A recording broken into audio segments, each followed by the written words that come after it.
वाला मिल गया था, स्कूल वाला मिल गया था। पुल संघर्षों का पुल है, पुल बहुत ही ऐतिहासिक है।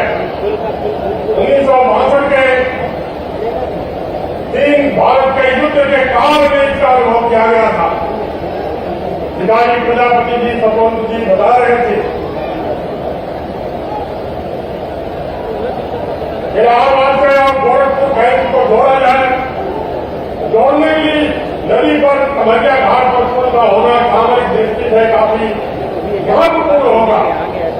चीन जो हमारा शत्रु राष्ट्र है, उसके नजदीक दोनों कहीं जुड़ जाए, इसलिए आवश्यक है पुल जुड़े। और तभी से हम दोनों का सिलसिला चलता रहा।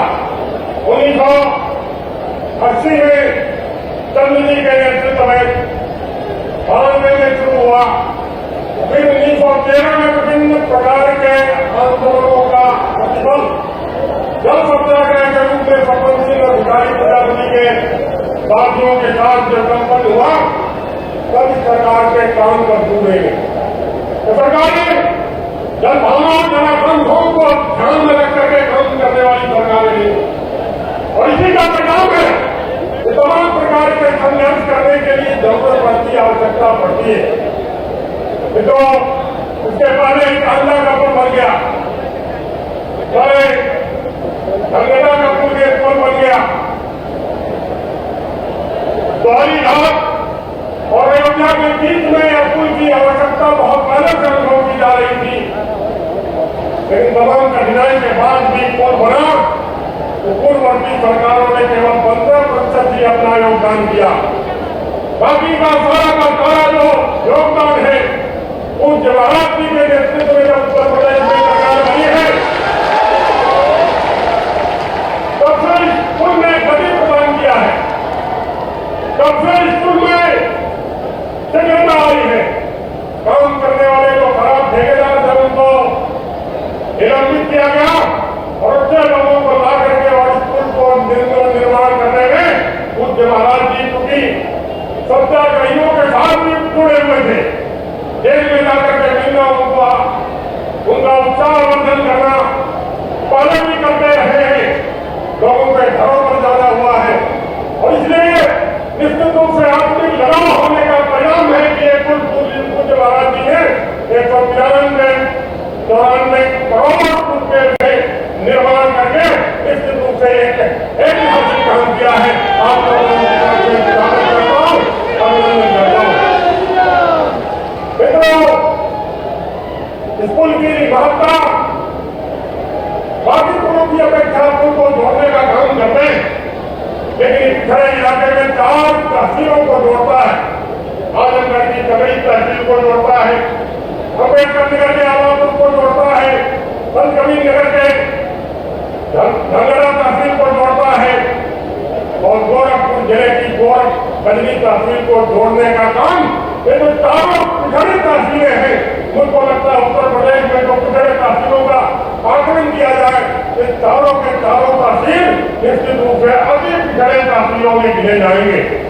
ऐसे स्थान पर पुल बना करके उस महाराज जी ने जो स्वागत योग्य कदम उठाया है, काम किया है, इसलिए खंडी विधानसभा और अगर बगल के सभी लोगों की तरफ से हार्दिक स्वागत करता हूं, अभिनंदन करता हूं, बार बार प्रणाम करता हूं। मित्रों, खंडी विधानसभा काफी पिछड़ा विधानसभा है, लेकिन महाराज जी ने एक पुल किया जो संघर्षों का परिणाम है। अब बिना मांगे 2 पुल 3 लेन 6 लेन का पुल देने का जो काम किया, उसके लिए भी धन्यवाद और स्वागत करता हूँ। निवेदन करना चाहता हूँ महाराज जी से, पिछड़ा जिला है, पिछड़ा क्षेत्र है, तो यहाँ पर तो हम लोग के लिए कारीगर बने, जिससे यहाँ के लोग जो पलायन करके विभिन्न प्रदेशों में जाते हैं, वहाँ पर समस्या पैदा करने का काम करते हैं, शहरों में जाते हैं और वहाँ पर भीड़ बहाते हैं, लोगों के हाथों को काम मिले, आपकी संकल्पना है। और पंडित दीनदयाल उपाध्याय कहा करते हैं, हर हाथ को काम, हर खेत को पानी, घर घर में दीपक जलकर की निशानी, कमल खिल गया है घर घर, सभी के हाथों को काम मिले। इसलिए इस गौरव के किनारे और गलियां बनाने के लिए निश्चित रूप से महाराज जी दौड़ रहे होंगे। मैं निवेदन करना चाहता हूँ इस दिशा में निश्चित रूप से प्रयास होना चाहिए, जिससे कि यहाँ की उम्मीद है, यहाँ के लोगों के अंदर जो दक्षता है, क्षमता है, और बाहर में जाकर के यहीं पर विकसित हो, यहीं पर लोग काम करें।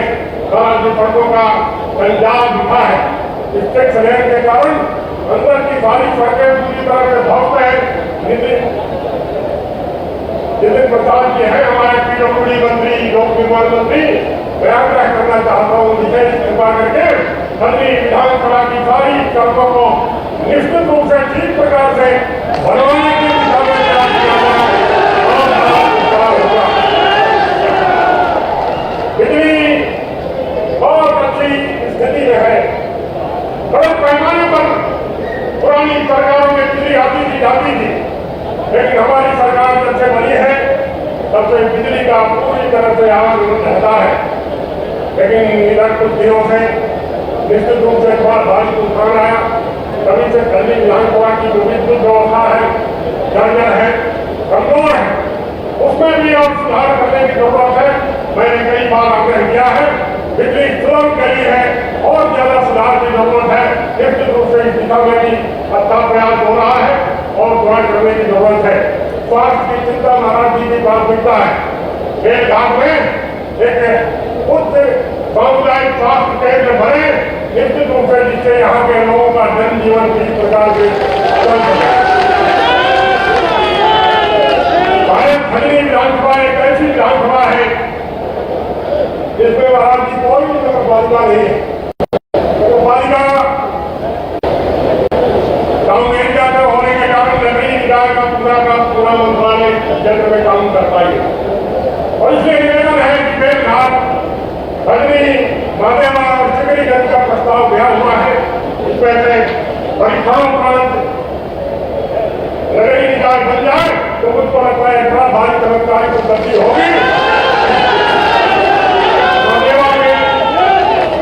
महादेवा विकास खंड बनने की आतुर है। आज के समय में इस बारे में प्रस्ताव गया हुआ है। महादेवा विकास खंड बाजार घाट जिसको कहते हैं, बड़े बहुत अच्छी उपलब्धि होगी। बिजली में हमारा 64 का इलाका है जो पूरी तरह से भारतीय जनता पार्टी के साथ खड़ा रहा पूरा विधानसभा, लेकिन 64 ने अपने मतभेदों को दूर करके इकट्ठा होकर के भारतीय जनता पार्टी के कमल को खिलाने का काम किया। वहाँ पर एक सब स्टेशन की मांग बहुत दिनों में चल रही है, वो भी पूरा हो। बाकी आपसे कोई चीज छिपा नहीं है, आप स्वयं समझदार हैं। बदली विधानसभा के पिछड़ेपन को निश्चित रूप से आगे विकास को उन्मुख करने की दिशा में आप निरंतर प्रयास कर रहे हैं और थोड़ा प्रयास हो जाएगा तो यहाँ के लोगों का जनजीवन उच्च स्तर पर खड़ा हो जाएगा। यही निवेदन करता हुआ एक बार पुनः आपका श्रीमान नितिन प्रसाद जी का हार्दिक स्वागत करता हूँ, अभिनंदन करता हूँ। बहुत बहुत धन्यवाद। स्वागत उद्बोधन की अगली कड़ी में मंच पर उपस्थित माननीय सांसद श्री प्रवीण निषाद जी संतकबीर नगर से सादर अनुरोध करते हैं। आप भारत माता की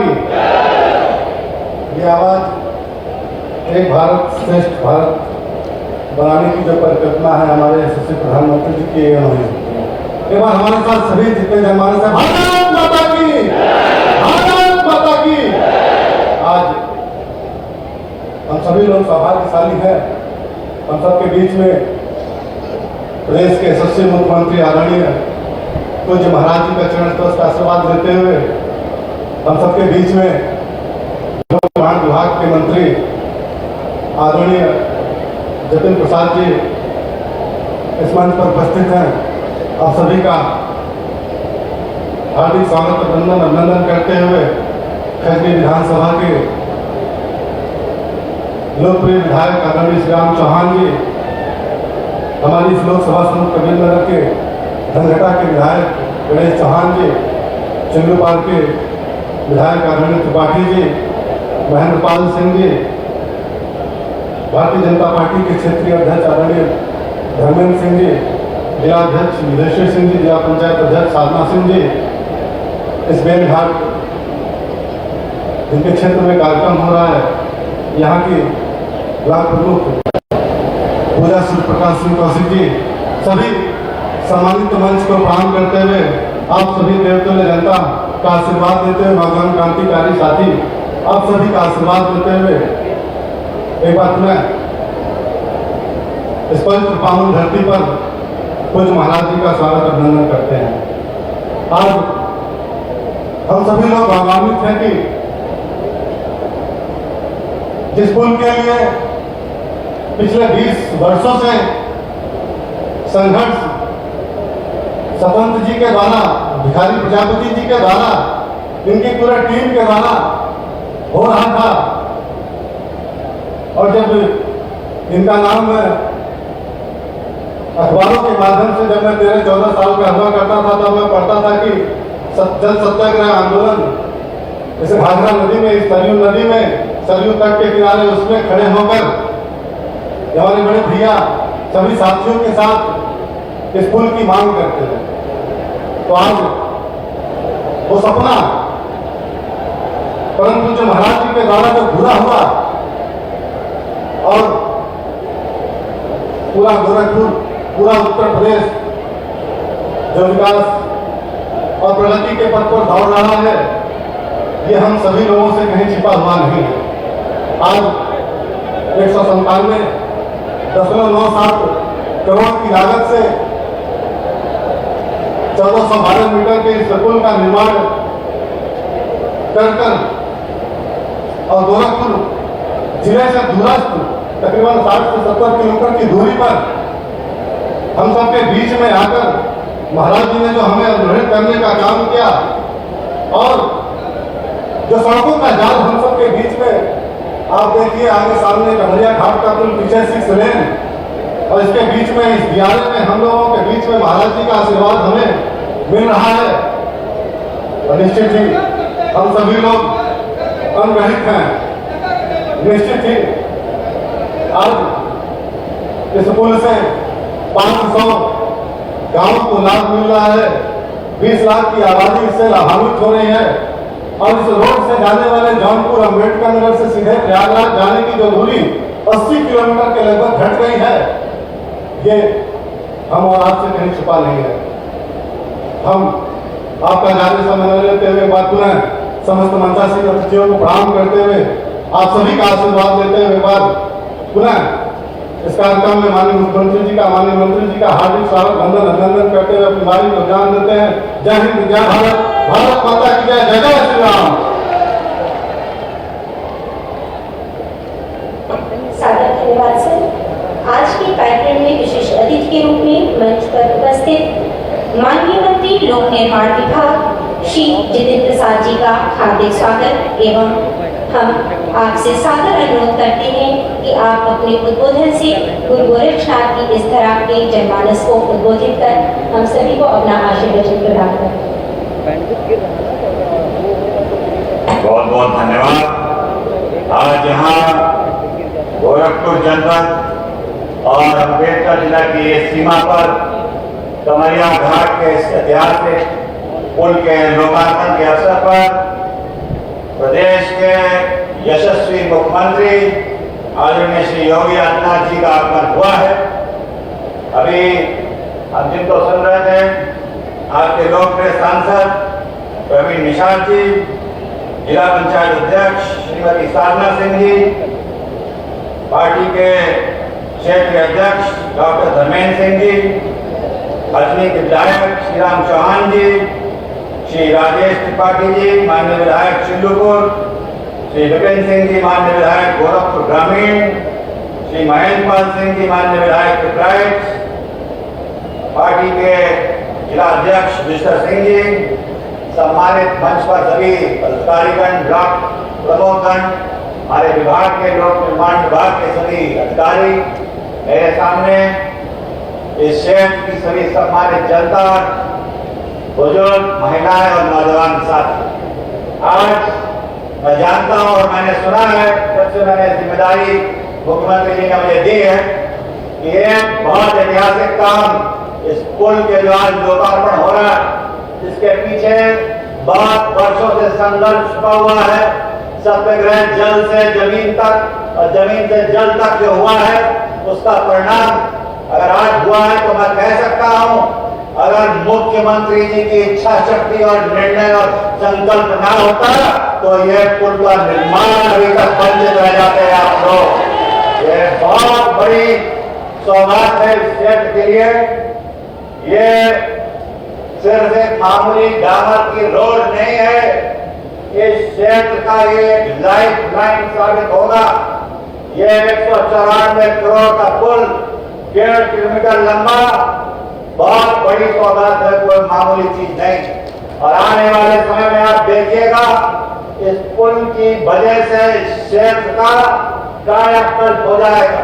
यहाँ उद्योग, यहाँ व्यवसाय, यहाँ की जमीनों के दाम, यहाँ आवागमन पूरी तरीके से बदल जाएगा। और माननीय मुख्यमंत्री जी ने मैंने देखा कि एक नहीं दो पुल ये क्षेत्र को आप आने वाले वर्षों में पहचान नहीं पाएंगे, इतना विकास यहाँ होगा। ये आज की शुरुआत हो रही है। और मैंने ये भी मालूम है मुझे कि पहले यहाँ पॉन्टून पुल होगा था और बरसात के मौसम में 4 महीने यहाँ वंचित रह जाते होंगे लोग उस पार से इस पार आने के लिए। इतना विकराल रूप घाघरा नदी का देखा मुख्यमंत्री जी बता रहे।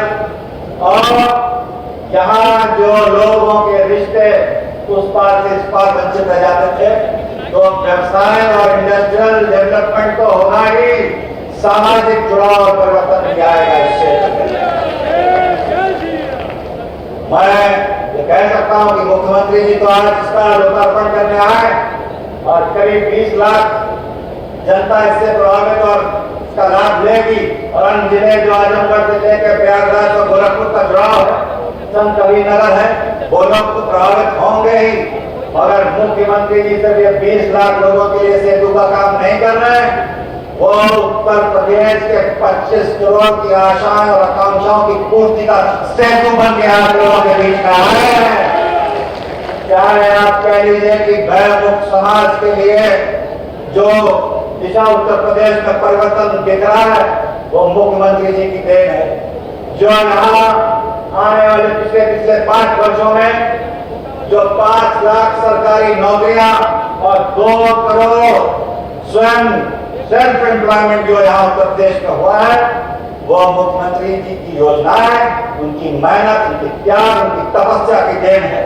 और ये भी किसी से नहीं छुपा है कि कोरोना काल में जो यहाँ व्यवस्था हुई उत्तर प्रदेश में, WHO वर्ल्ड हेल्थ एक अंतर्राष्ट्रीय संस्था ने अगर किसी की प्रशंसा की तो वो मुख्यमंत्री जी की प्रशंसा की और उत्तर प्रदेश का नाम रोशन हुआ कि कोरोना की व्यवस्था में हम लोगों ने योगदान दिया।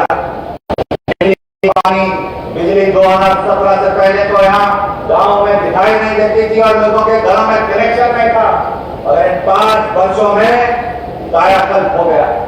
तो जो उम्मीद की किरण के रूप में मुख्यमंत्री जी 2017 में उत्तर प्रदेश में आए थे, वो 5 सालों के अंदर वो उम्मीद की किरण सूरज बन के मुख्यमंत्री के जी के रूप में चमक रही है उत्तर प्रदेश के अंदर। और मैं यही कहना चाहूंगा कि आप लोगों का आशीर्वाद, आप लोगों का समर्थन, आप लोगों की इतनी भारी संख्या ये दर्शाती है कि जनता विकास के लिए भूखी है। और विधायक जी को मैं आश्वस्त करना चाहता हूं कि मुख्यमंत्री जी के नेतृत्व में जो विकास की गंगा इन बड़े पुलों पे आप दिख रही है आज, वो आपके गांव तक की सड़कों पे आपके घरों तक पहुंचाएंगे, तब आपको हम सफल मानेंगे। तो ज्यादा बात न करते हुए मैं धन्यवाद देता हूं। मुझे यहाँ आने का अवसर मिला, मैं अपना सौभाग्य समझता हूँ। और ये वो पिछड़ा इलाका है जो बताया गया, मगर ज्यादा दिन तक ये पिछड़ा नहीं रहेगा। जो मुख्यमंत्री जी का कार्य करने का तरीका है, जैसे एक पुजारी मंदिर को देखता है, जैसे एक माली अपने बगीचे को देखता है, जैसे एक किसान अपने खेत को देखता है, उसी लगन और तपस्या से मुख्यमंत्री जी उत्तर प्रदेश को देख रहे हैं और रास्ते में किए हुए हैं इस क्षेत्र के, इस प्रदेश की भावी भलाई के लिए। और इसी के साथ बहुत बहुत धन्यवाद और शुभकामनाएं।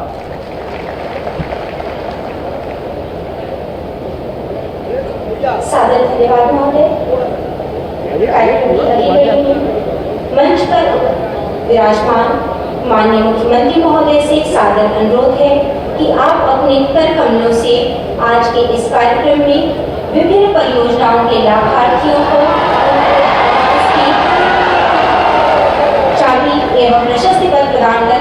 सम्मानित करें। इसके हम सबसे पहले आमंत्रित करेंगे प्रगतिशील कृषकों को, जिसमें राज बहादुर सिंह शिक्षा प्रसार समिति से श्री सतीश सिंह को कि आप मंच पर आएं और माननीय मुख्यमंत्री महोदय के कर कमलों से प्रमाण पत्र प्राप्त करें।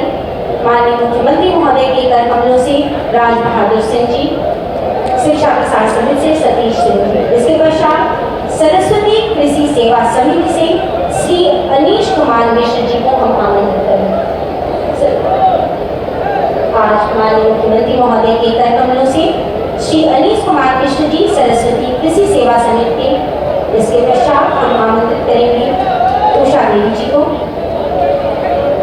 स्वास्थ्य कृषक सेवा समिति से श्रीमती उषा देवी जी।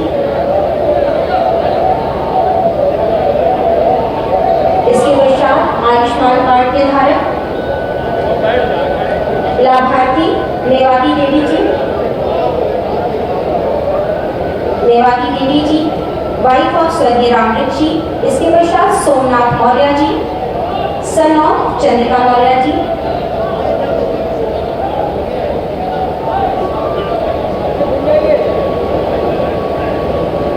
माननीय मुख्यमंत्री महोदय के कर कमलों से आयुष्मान कार्ड को प्राप्त करते हुए श्री सोमनाथ मौर्य जी। इसके पश्चात प्रतिमा प्रेरणा स्वयं सहायता समूह एवं कमल प्रेरणा स्वयं सहायता समूह सामूहिक रूप से।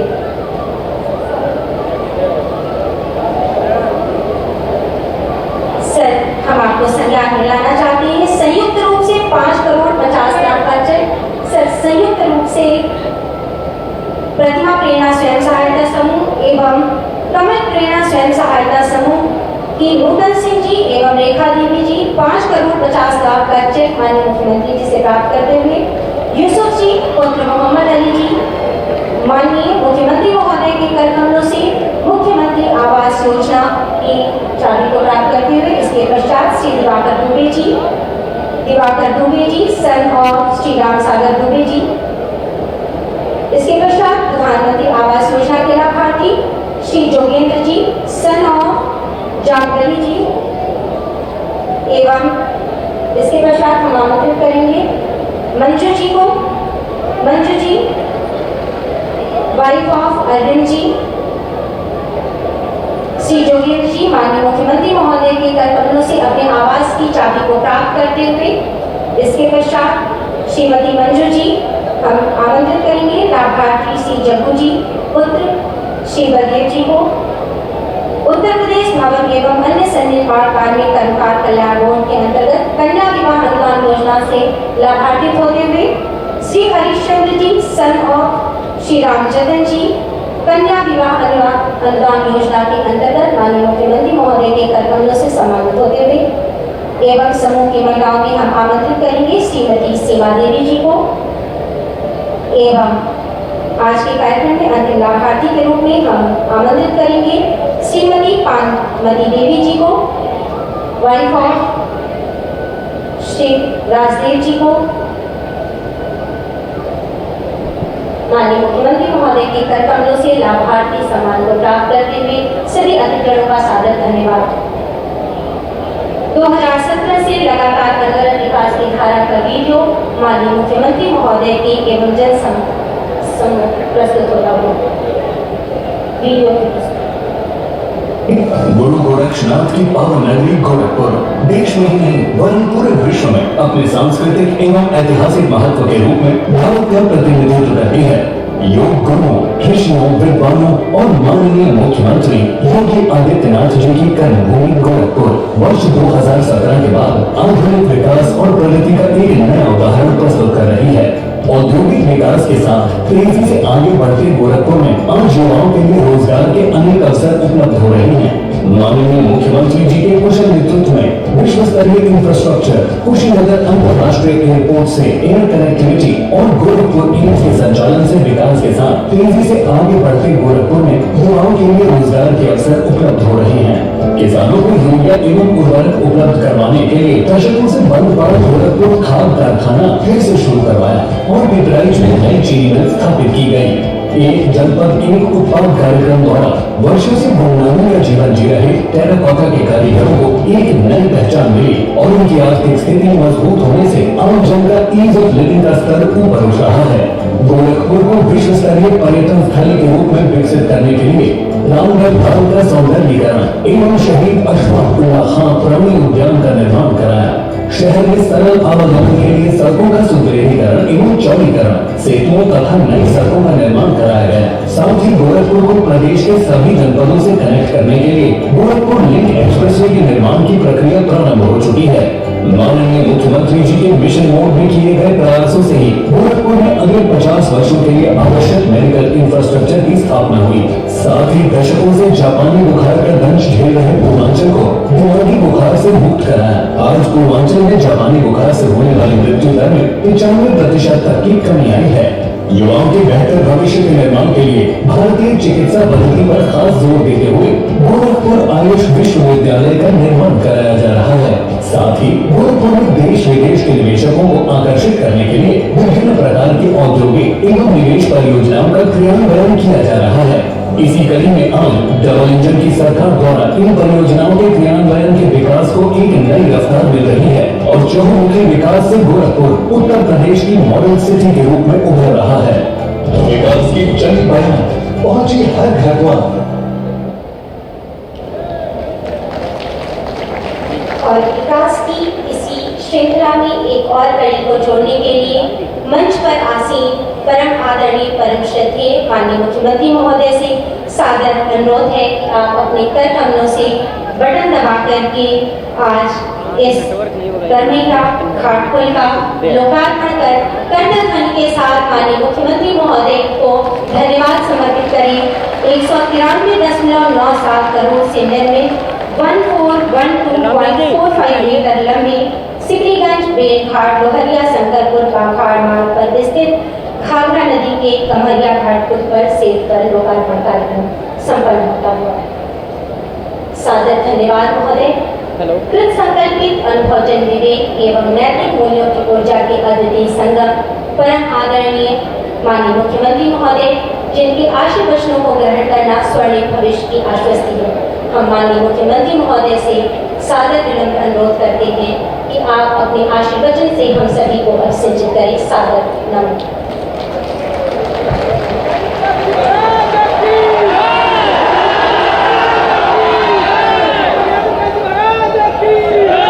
भारत माता की, भारत माता की, भारत माता की। वंदे वंदे वंदे। कमरिया घाट सेतु के लोकार्पण कार्यक्रम में मंच पर उपस्थित प्रदेश सरकार में मेरे वरिष्ठ सहयोगी लोक निर्माण विभाग के मंत्री श्री जितेंद्र प्रसाद जी, माननीय सांसद संत कबीर नगर श्री प्रवीण निषाद जी, जिला पंचायत गोरखपुर के अध्यक्ष श्रीमती साधना सिंह जी, क्षेत्रीय अध्यक्ष और विधान परिषद सदस्य डॉक्टर धर्मेंद्र सिंह जी, माननीय विधायक खजनी श्री श्रीराम चौहान जी, माननीय विधायक चिड़ूपाल श्री राजेश त्रिपाठी जी, माननीय विधायक गोरखपुर ग्रामीण श्री विपिन सिंह जी, माननीय विधायक पिपराई श्री महेंद्रपाल सिंह जी, भारतीय जनता पार्टी के जिला के अध्यक्ष श्री विष्णु सिंह जी, ब्लॉक प्रमुख बेलघाट श्रीमती पूजा सिंह कौशिक जी, जिला पंचायत सदस्य श्रीमती किरण चौहान जी, प्रमुख सचिव लोक निर्माण श्री नरेंद्र भूषण जी, आज के इस कार्यक्रम में उपस्थित यहाँ पर सेतु निर्माण के लिए जो संघर्ष समिति बनी थी उसके पदाधिकारीगण श्री भिखारी प्रजापति जी, जय किशन मौर्य जी, सतवंत प्रताप सिंह जी, बीडी सिंह जी, विनय शाही जी, शिवाजी चंद जी, श्रीमती इंद्रावती देवी जी, राजाराम यादव जी, आज के इस कार्यक्रम में उपस्थित पूर्व विधायक श्री संत प्रसाद जी, पूर्व विधायक श्री राकेश सिंह बघेल जी, विधायक धनघटा श्री गणेश चौहान जी, पूर्व विधायक श्रीमती अनिता कमल जी और आज के इस कार्यक्रम में उपस्थित गोरखपुर के दक्षिणांचल बेलघाट, सिकरीगंज और उसके आसपास क्षेत्र से जुड़े हुए, खजनी विधानसभा क्षेत्र से जुड़े हुए सभी उपस्थित भाइयों बहनों, कमरिया घाट सेतु के लोकार्पण कार्यक्रम के अवसर पर मैं आप सबका हृदय से अभिनंदन करते हुए आप सबको बधाई देता हूं। जन्माष्टमी के एक दिन पहले, जन्माष्टमी के दिन भगवान कृष्ण का जन्म हुआ था ना, और भगवान कृष्ण का जन्म क्यों हुआ था? सत्य के लिए, न्याय के लिए और धर्म के लिए।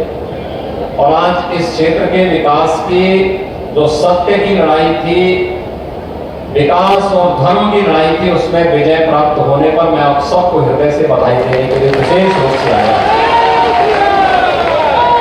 मुझे याद है जब कमरिया घाट सेतु निर्माण के लिए यहाँ आंदोलन हुआ था, उस समय हमारी संसद चल रही थी और उस समय एक बहुत बड़ी दुर्घटना होते होते सरयू मैया के कारण बच पाई थी। यहाँ पर तमाम आंदोलनकारियों को समाजवादी पार्टी की सरकार ने क्रूरता के साथ उन पर बड़ा अत्याचार ढाया था और आंदोलन को दबाने के लिए तमाम प्रयास किए थे। तब मैं सांसद था और मैंने गोरखपुर के सांसद के रूप में देश की संसद में भी इस मुद्दे को उठाया था और तब मैंने इस बात को कहा था कि ये वहां की जायज मांग है, क्योंकि गोरखपुर के जब विकास की आप बात करते तो गोरखपुर महानगर और उसके आसपास तो थोड़ा बहुत विकास हुआ भी, लेकिन दक्षिणांचल का क्षेत्र एकदम विकास से कोसों दूर था। लेकिन आज मुझे बताते हुए प्रसन्नता है कि आपने कमरिया घाट के एक सेतु की मांग की थी, वह तो बन के तैयार हो गया है। 4 लेन का दूसरा सेतु बगल में भी बनने को तैयार गोरखपुर लिंक एक्सप्रेस वे के बनने के साथ ही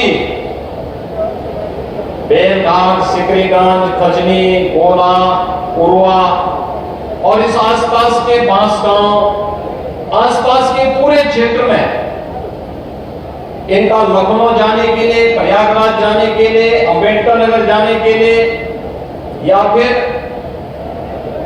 आजमगढ़ जाने के लिए जो दूरी है वो बहुत सीमित हो जाएगी। अभी जो लखनऊ जाने में आपको 4.5 घंटे लगते होंगे, जैसे विकास की प्रक्रिया के साथ क्षेत्र तेजी के साथ जुड़ेगा। और भाइयों बहनों, यही एक अंतर है। वे लोग बांटते थे इसलिए पुल का भी विरोध करते थे, हम लोग जोड़ते हैं तो हम लोगों ने सेतु बंध का निर्माण भी यहाँ पर आपके लिए करवा करके दे दिया है। और इसलिए जन्माष्टमी के एक दिन पहले पूरा लोक निर्माण विभाग यहाँ पर आया है, पूरा प्रशासन गोरखपुर का आया हुआ है, सभी जनप्रतिनिधि गोरखपुर के यहाँ पर आए हुए हैं, आपको बधाई भी दे रहे हैं और साथ साथ आपकी समस्या का समाधान होने पर आपकी खुशी के साथ खुशी भी यहाँ पर व्यक्त करते हुए आपकी खुशी के साथ साझेदारी भी बन रहे हैं। इससे बड़ी खुशी के साथ साझेदारी होना इस सबसे बड़ी उत्सव उमंग का अवसर होता है और इस अवसर पर मैं आपको हृदय से बधाई देता हूं। भाइयों बहनों, आपने देखा होगा ये क्षेत्र हमारा जो गोरखपुर के दक्षिणांचल का क्षेत्र है, बड़ा मेहनती क्षेत्र है और सार्थी क्षेत्र है। विकास से कोसों दूर रहा, लेकिन मेहनती और सांस्कृतिक दृष्टि से अत्यंत समृद्ध रहा है। राम जानकी मार्ग इसी रूट पर पड़ता है, पिछली सरकारों ने भुला दिया था। हम लोग आज अयोध्या के साथ भी इसका संबंध सीधे राम जानकी मार्ग के साथ जोड़ रहे हैं और सीतामढ़ी के साथ इस मार्ग को पहुंचाने का कार्य कर रहे हैं। इसीलिए जनकपुर धाम से अयोध्या को जोड़ने का भी एक महत्वपूर्ण माध्यम आपका एक क्षेत्र बनने जा रहा है। गोरखपुर का पहला बायोफ्यूल का प्लांट, ये जो पराली खेतों में होती है जिसको हमारा अन्नदाता किसान कभी जला देता था, आने वाले समय में इसको जलाने की आवश्यकता नहीं पड़ेगी। यानी आम के आम और गुठली के भी दाम मिलने वाले हैं आपको। धान को अपने खेत से काटेंगे, जो पराली बच जाती है उसको भी काट करके उससे भी ज्यादा पैसा आपको बायोफ्यूल के लिए, जब आप उसकी गठरी बांध करके देंगे बायोफ्यूल यूनिट में, उसका भी पैसा मिलेगा। और गाय के गोबर का और भैंस के गोबर का भी पैसा जब बायोफ्यूल वाला आपसे लेगा तो उसका भी अतिरिक्त पैसा आपको प्राप्त होगा। यानी हर प्रकार से प्रधानमंत्री जी की मंशा है। दो बातें, अगर हमें आत्मनिर्भरता के लक्ष्य को प्राप्त करना है, एक हमें परंपरागत खेती की तरफ जाना पड़ेगा, प्राकृतिक खेती की तरफ, क्योंकि लागत को कम करना, उत्पादन को बढ़ाना। मेरा मानना है कि हमारे खेतों में आज भी जितना हम अन्न उत्पादन करते हैं, इससे 4 गुना अधिक अन्न उत्पादन करने की क्षमता हमारे खेतों में है। हमने उसको विधिवत उसका बेहतर उपयोग नहीं किया है, तकनीक को नहीं अपनाया है और हमने उसके लिए तैयारी नहीं की है। और यह तकनीक आपको अपनानी पड़ेगी और प्राकृतिक खेती के साथ उसको जोड़ना पड़ेगा। प्राकृतिक खेती के साथ जोड़ना और प्राकृतिक खेती के साथ जोड़ने के साथ तकनीक के साथ अगर आप उसे जोड़ेंगे तो यही खेत जो आज आपके 1 एकड़ खेत में जहां आप 10 कुंटल या 15 कुंटल धान पैदा करते हैं, इसी में आप 40 से 45 कुंटल धान पैदा करने की क्षमता अर्जित कर पाएंगे। फर्टिलाइजर का खर्चा 0, पेस्टिसाइड का 0, केमिकल का 0, यानी कम खर्चे में ज्यादा उत्पादन, कम लागत में अच्छा उत्पादन, यही किसान की आत्मनिर्भरता का कारण बनेगा और उसके एक हब के रूप में विकसित करना। दूसरा, कमरिया घाट के पुल में एक और विशेषता दी जा रही है। आने वाले समय में जब मल्टी मॉडल हब के रूप में हम लोग इस क्षेत्र को विकसित करेंगे, यहाँ का अन्नदाता किसान सब्जी उत्पादन करेगा, यहीं से कमरिया घाट के ही सेतु के माध्यम से उसको बुक करके दुनिया के देशों में पहुंचाने का काम किया जाएगा। अभी तक तो यहाँ के लोग बैंकॉक, थाईलैंड और दक्षिण पूर्व एशिया के देशों में जाकर के काम धंधा करते थे, तब पैसा भेजते थे। अब आपको वहां जाने की आवश्यकता नहीं पड़ेगी, यहीं से आप अपना राशन भेज दीजिए, बुक होकर के चला जाएगा, आपका पैसा आपके खाते में आ जाएगा। सब्जी उत्पादन करेंगे, यहीं से बुक होकर के चला जाएगा। दूध उत्पादन करेंगे, यहीं से बुक होकर के देश और दुनिया में चला जाएगा। और इसलिए पुल के बीच में आपने देखा होगा उसको उठा करके दिया गया, जिससे बड़े बड़े शिप वहां से गुजर सके और यहां से आपका सामान लेकर के दुनिया के बाजार में जाकर के यहाँ की मार्केट को समृद्ध करके यहाँ के लोगों के जीवन में खुशहाली ला सके।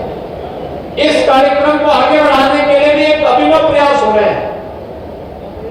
पूर्वांचल एक्सप्रेसवे का लिंक एक्सप्रेसवे हम यहां पर देने जा रहे हैं और लिंक एक्सप्रेसवे के माध्यम से गोरखपुर का अगला औद्योगिक विकास का जो गलियारा बनने वाला है, ये गीरा से लेकर के और बेलघाट से लेकर के हम लोग इसे आगे तक भुलिया पार तक लेकर के जाने वाले हैं कि पूरा विकास एक तरफ से ले जाकर के हम इस पूरे क्षेत्र में यहाँ के नौजवानों को नौकरी और रोजगार के लिए देश और दुनिया में न जाना पड़े, बल्कि दुनिया अपने रोजगार और नौकरी के लिए यहाँ के नौजवानों के साथ मिलकर के यहाँ पर आकर के कार्य ढूंढे। इसके लिए इसको एक विकसित क्षेत्र के रूप में तैयार करने के लिए आज हम लोगों ने एक बेहद कार्य योजना तैयार की है। ये लिंक एक्सप्रेस वे भी इसीलिए यहाँ पर किया जा रहा है। युद्ध स्तर पर कार्य चल रहा है और उस कार्यक्रम को तेजी के साथ आगे बढ़ाने के लिए मैं धन्यवाद दूंगा इस क्षेत्र के किसानों का कि उन्होंने एक्सप्रेस वे के लिए बड़ी आसानी के साथ गोरखपुर में तो कोई विवाद होने ही नहीं दिया, अंबेडकर नगर में भी कोई विवाद नहीं होने दिया। बहुत आसानी के साथ उन्होंने खेत दिए, जमीन दी और कार्यक्रम को प्रोत्साहित करने का काम किया। आज भाइयों बहनों, जब विकास हो रहा है तो विकास की आभा देखने को मिल रही है। आज आपने देखा होगा विकास की सबसे बड़ी कसौटी क्या होती है? जब संकट आता है, हर व्यक्ति के सामने जान के लाने पड़ते हैं, हर व्यक्ति अपनी अपनी जान बचाने के लिए भागता हुआ दिखाई देता है। इस सदी की सबसे बड़ी महामारी के दौरान आपने देखा होगा कि कौन आपका सच्चा हितैषी हो सकता है, इसकी कसौटी की बात जब सामने आई थी तो प्रधानमंत्री मोदी जी के नेतृत्व में केंद्र की सरकार ने और राज्य की सरकार ने भी कहीं भी पीछे हटने का नाम नहीं लिया, बल्कि जनता जनार्दन के साथ खड़े होकर के उनके सुख दुख में सहभागी बनकर के उन्हें हर प्रकार की सुविधाओं से युक्त करने का कार्य किया। आपने देखा होगा कोरोना कालखंड के दौरान लगातार, चाहे वह फ्री में टेस्ट की बात हो, फ्री में उपचार की बात हो, गरीबों के लिए फ्री में राशन की बात हो, या फिर फ्री में टीकाकरण की बात। कितने लोगों ने यहां टीका लगाया है? सब लोग टीका लगा लिए? अच्छा, ये प्रिकॉशन डोज कितने लोगों ने लगाया? प्रिकॉशन डोज सभी लोग प्रिकॉशन डोज अपना ले लें, फ्री में लग रहा है, 30 सितंबर तक फ्री में लग रहा है, आप जरूर लगाइएगा। और इस पूरे कार्यक्रम को सफल करना है, क्योंकि ये लड़ाई कोरोना के खिलाफ देश की लड़ाई है। और भाइयों बहनों, जब हम मिलकर के देश की लड़ाई को लड़ते हैं तो उसमें उतनी ही गुना सफलता प्राप्त होती है। कोरोना कालखंड में आपने देखा होगा पूरी दुनिया पस्त हो गई, लेकिन भारत मजबूती के साथ डटा हुआ है, काम कर रहा है। आज भारत की अर्थव्यवस्था दुनिया के अंदर सबसे बड़ी और सबसे तेजी के साथ उभरती हुई अर्थव्यवस्था है। कारण है प्रधानमंत्री मोदी जी की कार्य योजना, समय पे सभी प्रकार की कार्य योजना लागू होती है। और आज इसलिए उत्तर प्रदेश को देश का सबसे समृद्ध प्रदेश बनाना है तो सभी को मिलकर के कार्य करना होगा, विकास के बारे में सोचना होगा, विकास के कार्यक्रमों के साथ सहभागी बनना पड़ेगा। इसके लिए हमें ग्राम पंचायतों को आत्मनिर्भर बनाना पड़ेगा, नगर निकायों को आत्मनिर्भर बनाना पड़ेगा। जिस व्यक्ति की जहां जिम्मेदारी है वह वहीं पर अगर अपने कार्यक्रमों को आगे बढ़ाना प्रारंभ कर देगा तो उसका नाम समाज के प्रत्येक तबके को दिखाई देगा।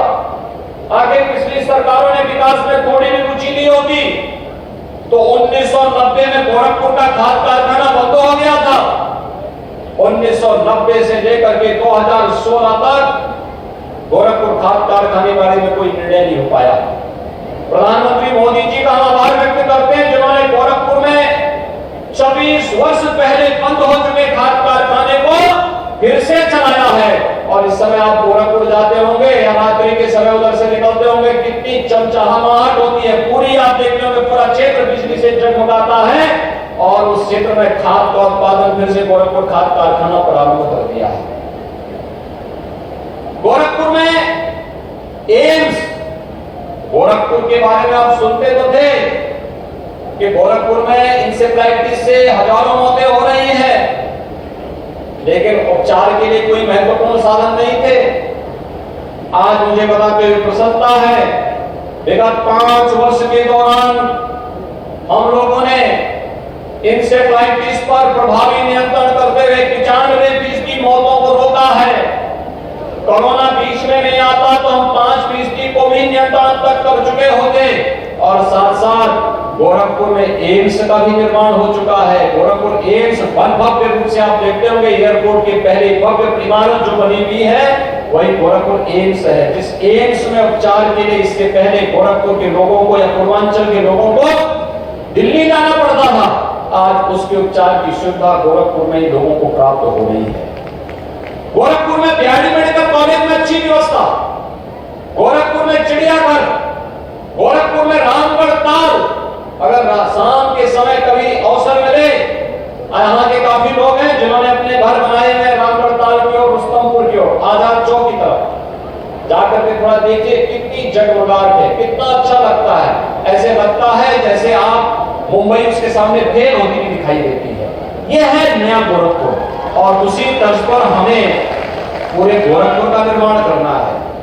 हर गांव पंचायत को बनाना है, हर नगर निकाय को बनाना है, हर एक गांव को विकास की उसी प्रक्रिया के साथ जोड़ना है। आज गांव-गांव में ग्राम सचिवालय बन रहे हैं, अमृत सरोवर बन रहे हैं, गांव-गांव में एलईडी स्ट्रीट लाइट लग रही है, गांव में एक रोजगार सेवक को दिया गया है।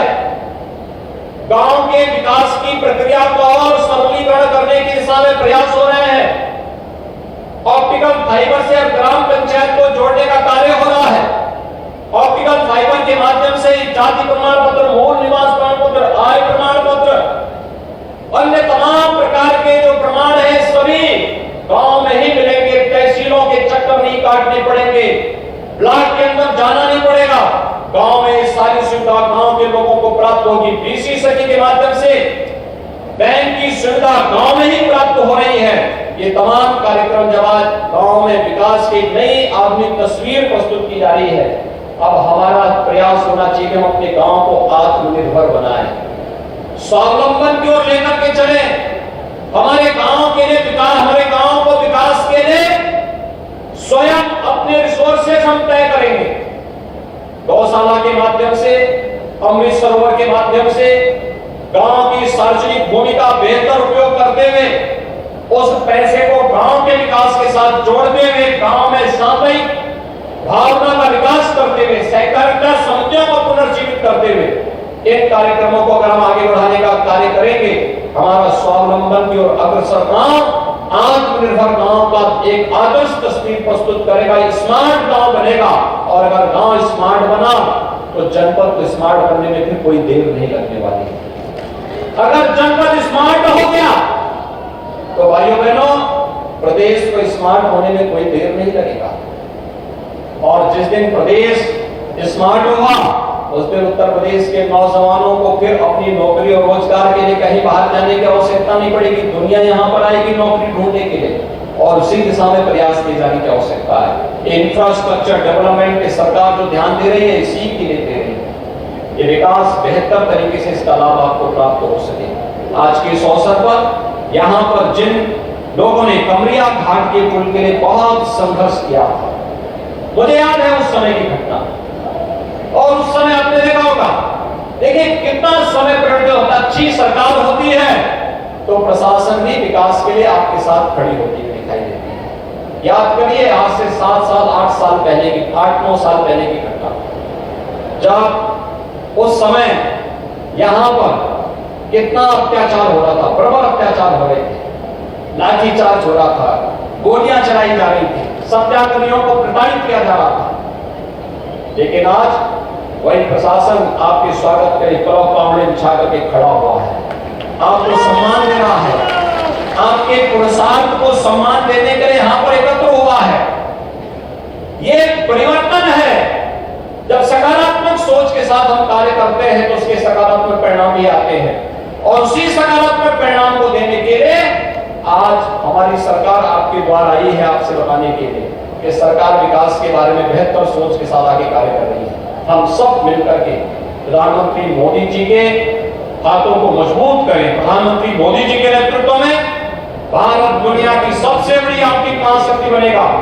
भारत को दुनिया की बड़ी ताकत बनाने के लिए हम सबको प्रधानमंत्री जी के उन पंच प्राण प्रण को, जो उन्होंने आजादी के अमृत महोत्सव कार्यक्रम के अवसर पर देश की जनता को याद दिलाए थे, उन पंच प्रण को हम सबको अपने जीवन का हिस्सा बनाना पड़ेगा कि भारत विकसित हो, गुलामी कान से कहीं न रहे। उन सभी पंच प्रणों को अपने साथ जोड़ते हुए, संकल्पों के साथ जोड़ते हुए आगामी 25 वर्ष के दौरान अमृतकाल का उपयोग हम भारत को दुनिया की एक महाशक्ति के रूप में स्थापित करने में अपना योगदान दें। और उसके लिए हमें अपनी ग्राम पंचायत से शुरू करना पड़ेगा, अपनी नगर निकाय से भी इसकी शुरुआत करनी पड़ेगी। इसके लिए आप सभी लोग प्राणपण से जुटेंगे इस विश्वास के साथ। यहाँ पर जिन लोगों ने उस समय आंदोलन किया था, श्री सतवंत प्रताप सिंह, श्री जय किशन मौर्य, श्री भिखारी प्रजापति, श्री बीडी सिंह, श्री विनय शाही, श्री शिवाजी चंद, ये सभी जितने भी उस समय यहाँ के प्रमुख कार्यकर्ता थे, काफी बड़ी संख्या थी, बहुत बड़ी संख्या है, उनका नाम मैं ले नहीं पाया हूं, लेकिन उन सबको और इस पूरे क्षेत्रवासियों को मैं हृदय से बधाई देता हूं, अपनी शुभकामनाएं देता हूं। भाइयों बहनों, इस अवसर पर मैं भारतीय जनता पार्टी के अपने एक प्रमुख कार्यकर्ता जिनका अभी निधन हुआ है, अपने कौशिक, श्री सूर्य प्रकाश सिंह कौशिक, मैं उनको इस अवसर पर विनम्र श्रद्धांजलि भी अर्पित करता हूं। एक अच्छे कार्यकर्ता थे, अकस्मात उनका निधन हुआ था और बहुत संघर्षशील थे। छात्र जीवन से ही उन्होंने संघर्ष के नए मानक स्थापित किए थे। मैं इस अवसर को लिए विनम्र श्रद्धांजलि अर्पित करते हुए आप सबको हृदय से बधाई देता हूं। आप सबको जन्माष्टमी की शुभकामनाएं। धन्यवाद। जय हिंद।